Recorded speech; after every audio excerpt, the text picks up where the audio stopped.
Hey guys, I'm Matt. I'm the pastor here at Triad Adventist Fellowship. Thanks for tuning in. I hope this message is an encouragement to you, and welcome home. Don't talk to strangers. If you're anything like me, your parents probably gave you that advice as a child. And today we're going to look at a story about not talking to strangers, or maybe the opposite of that. You know, we've been in this series called The Untold Story, the unique teachings about Jesus that only the Gospel of John covers. And today we're going to look at a conversation Jesus had when he talked to a stranger. It was a forbidden conversation, a conversation with the woman at the well. And the first thing we have to look at is that this conversation should have never happened. You see, Jesus was Jewish, and this woman was a Samaritan, and Jews and Samaritans did not get along. They refused to conversate. In fact, Jews wouldn't even walk through the land of Samaria.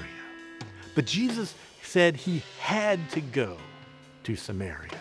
And when he gets to this town, he comes into town, it's about noon, it's hot, he's thirsty, so he sits down at a well. And shortly thereafter, this woman comes to the well to draw water. Now that says a lot, because women at that time, they would go to draw water in the morning.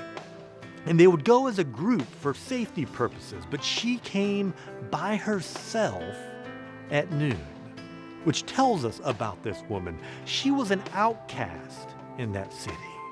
She wasn't allowed to come with the other women. They didn't associate with her. They didn't accept her. But there's Jesus sitting at the well. What Jesus should have done when he saw her approaching, he should have got up and walked away. It's what he should have done. But he didn't. Jesus starts a conversation with her. He asks her for water.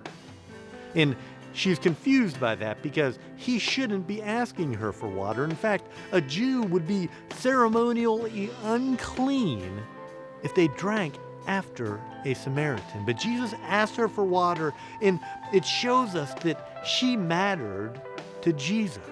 And in the same way, we matter to Jesus. And ultimately, Jesus is trying to tell her about something other than just H2O water. He's talking to her about the living water, which he was the living water, but she doesn't get it. She continues to think that he's talking about water that we drink. And she's confused by that conversation, and ultimately he tells her, "Go get your husband." And she says, "I don't have one." And Jesus says, "You're right. You've had 5 husbands, and the person you're now living with isn't your husband." And her reaction to that is amazing. She didn't get offended. She didn't yell at him and say, "Don't judge me." She said, "You must be a prophet." And Jesus tries to show her the errors of her life. And he's not doing it to condemn her. He's not judging her. He's not condemning her. He's trying to awaken within her need for a Savior.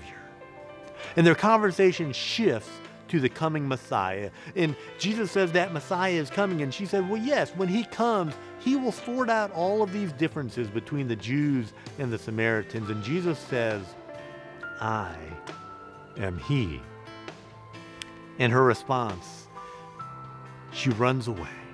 She leaves her jar that she was going to draw the water in, and she runs away. She doesn't run away because she's afraid. She runs away because she knows that she has now come into the presence of the Messiah. And what she does, she runs back to town, and she gathers everyone that she knows, even those that considered her an outcast, those that had shunned her, that wouldn't associate with her. She gathers them all and brings them to Jesus. And Jesus spends the next 2 days talking and teaching them. A group of people that he shouldn't be talking to. See, Jesus didn't go by that saying, "Don't talk to strangers." There was no stranger to Jesus. These people were the same people that he came to save. He was there to introduce the love of Jesus to them.